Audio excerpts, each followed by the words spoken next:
If you've been around here for a while, you know, 20, 30 years ago, this would have been a much different story before they started building the system to control it. We want to check in with Kristen Drummond now. She's live at one of those big detention basins out by Red Rock to look at how our flood channels held up. Well, Jim and LaToya, they actually held up very well following this storm. Red Rock Detention Basin here behind me collecting about 8 feet of water, all runoff from the washes, which you can see flow into the basin. That's that rock wall there behind me. And it really helped protect the surrounding neighborhood from really having any damaging flooding. We were expecting the worst. We were expecting a lot of water. A welcome surprise for Heather Pritt to see the opposite while running by the Red Rock Detention Basin. We took a before picture and kind of were not disappointed. I don't want houses to flood, but we were prepared for the worst, and it wasn't really anything. Crediting the flood infrastructure in the urban area for handling Tropical Storm Hilary. That includes the confluence of the Las Vegas Wash and Flamingo Wash flowing through the club at sunrise. It's doing exactly as it was designed, and it's carrying that water through and combining it as it enters Las Vegas Wash. Stephen Parrish, General Manager and Chief Engineer of the Clark County Regional Flood Control District. So we've got quite a bit of infrastructure in place that is capable of handling rainfall like we had over this last weekend. A more than 3-decade project still underway. Parrish reports nearly 700 miles of flood channels and more than 100 detention basins so far. That includes the Kyle Canyon Detention Basin, a mile in length and collecting runoff from Mount Charleston right now. I think the water's still going to be draining in there throughout the day. There was quite a bit of rainfall up on the mountain. How confident are you in the infrastructure there to protect the homes in this area? Very confident. This basin did a great job in 2014. Crews made improvements to the basin nearly 10 years ago after the Carpenter 1 wildfire on Mount Charleston, ensuring flash floods do not overwhelm the nearby neighborhood again. There was some gaps in the outlet pipe downstream. Since that occurred in 2014, we've gone back in and just completed the facilities to fill those gaps. So now all the water that comes out of that basin stays underground and it's all contained. To provide some relief for residents in the Northwest Valley. I'm grateful everyone's safe and grateful that nobody had some serious injuries or problems with their houses.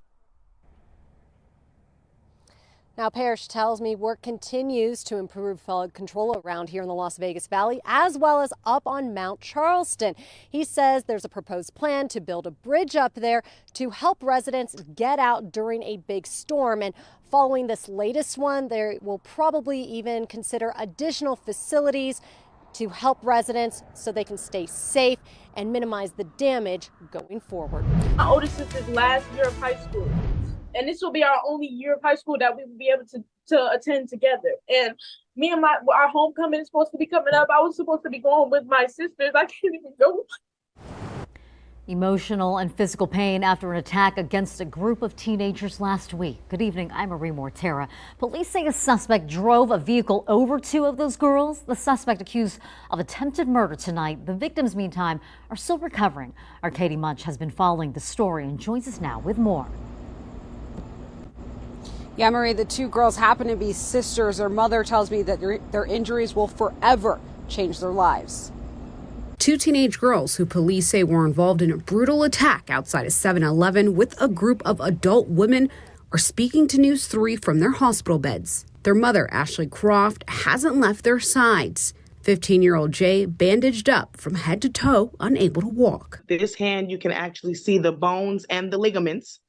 This arm is completely burned up. Her backside is all burned up. And as you can see, her face and her neck is fractured in 2 different places. This leg was completely broken. There's an actual pipe in her leg now. 17-year-old Elle also burned and will need extensive facial reconstructive surgery. She has no teeth at the top. She has lost a lot of teeth at the bottom as well.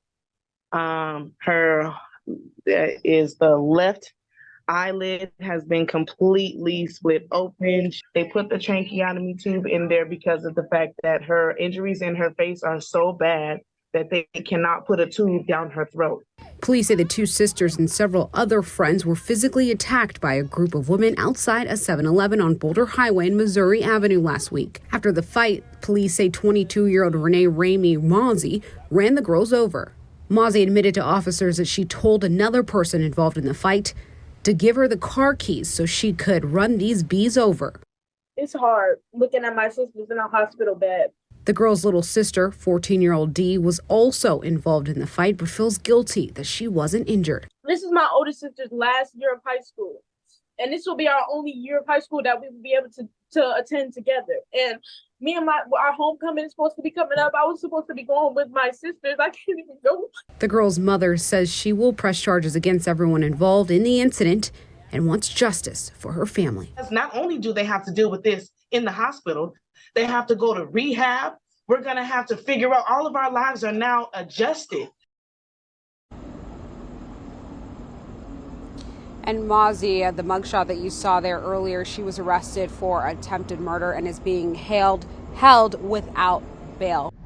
Tonight we have the 911 call that put Henderson police on the trail of a father and his 2 young children found inside a hot car last month. Good evening, everyone. Glad you're with us. I'm Jim Snyder. And I'm Latoya Silman. Officers locating the threesome in a desert area of Henderson during the extreme heat. Kristen Drummond live in studio with the latest on the case and the 911 call. Kristen? Well, Jim and Latoya, the call lasts about 4 minutes.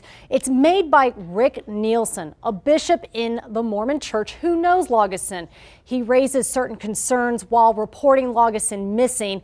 And I spoke with Nielsen today after Laugesen made an appearance in court. Taking a stand in a Henderson courtroom on Tuesday, Brian Laugesen appears for a preliminary hearing, but both sides request to recess the matter until September 13th. The judge approves it. At 9:30.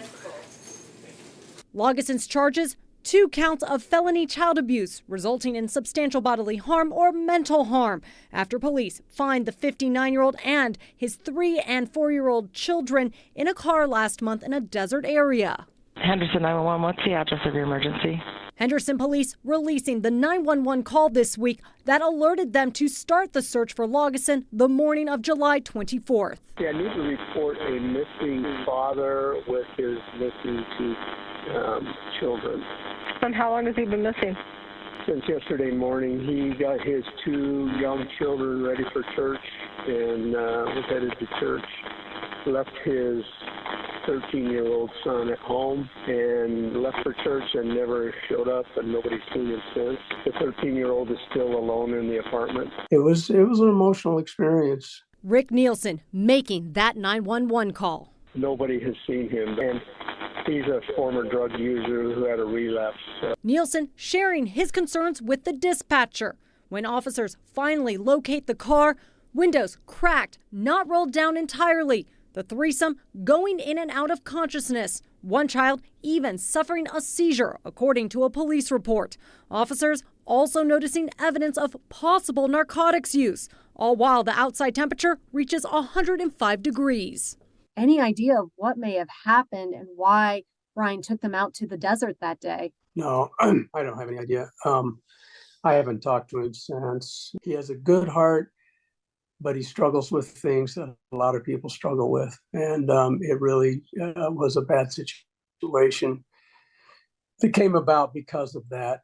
Nielsen is a bishop in the Mormon church and says he's known Laugesen a few years. Despite the felony charges, he supports him. The Brian I know would never do this intentionally. Now, Laugesen and his children went to the hospital. Nielsen tells me his kids have been released. They continue to recover with their mother, who is separated from Laugesen.